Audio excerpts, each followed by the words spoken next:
It's good for you, and it might actually help you live longer. Welcome to the second 5 for 5. Today we're talking about sex.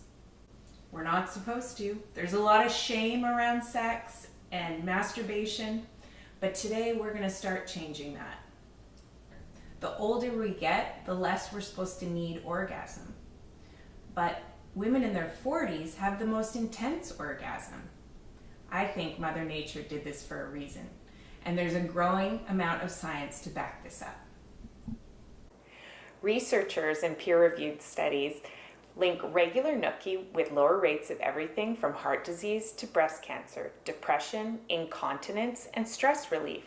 Having an orgasm is even associated with pain relief. So instead of saying, "Not tonight, honey, I've got a headache," it should be, "My head's pounding, so should we." Now for the mind-blowing stuff. A Swedish study of 7-year-old men found a strong correlation between death and dry spells.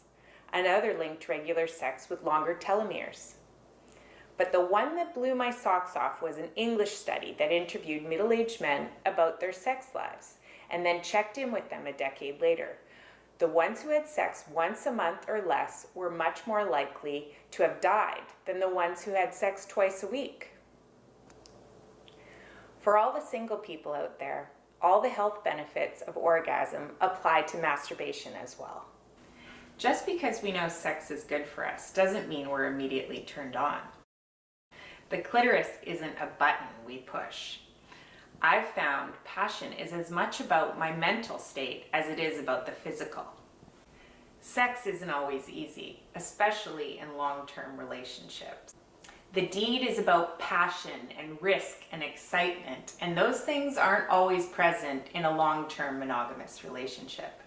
I myself have struggled with keeping the excitement alive. One of the things that really helped me was a book called Mating in Captivity, and I would highly recommend you go out and get it. There are ways of re-energizing the bedroom. I'm no expert, but I can share with you what has helped me. The first thing is well-placed lingerie.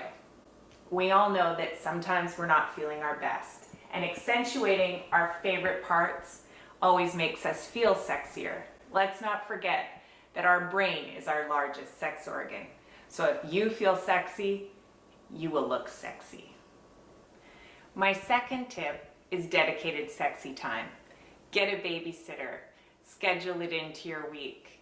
Have a lunch date with your partner. Wake up a little earlier maybe. You have to make time for it, just like at the beginning of the relationship when you would literally bend over backwards to make them happy. You have to keep trying. My third and most important tip is extend foreplay. Let's not forget our brain is our largest sex organ. So let's stretch out the foreplay. Send your partner sexy texts, maybe a picture or two. Plan to meet them somewhere you don't normally go. Add a little spice and danger back into the day. It's all about creating the environment. So whatever makes you feel like you're being a little bit naughty might work really well. Start small, and I don't mean the penis. Start with kissing. Don't put too much pressure on it. Sex should be playful and fun. Bring that energy into the bedroom. It's like the Nike saying, just do it.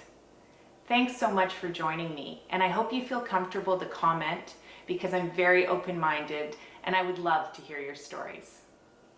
Join me for the next 5 for 5.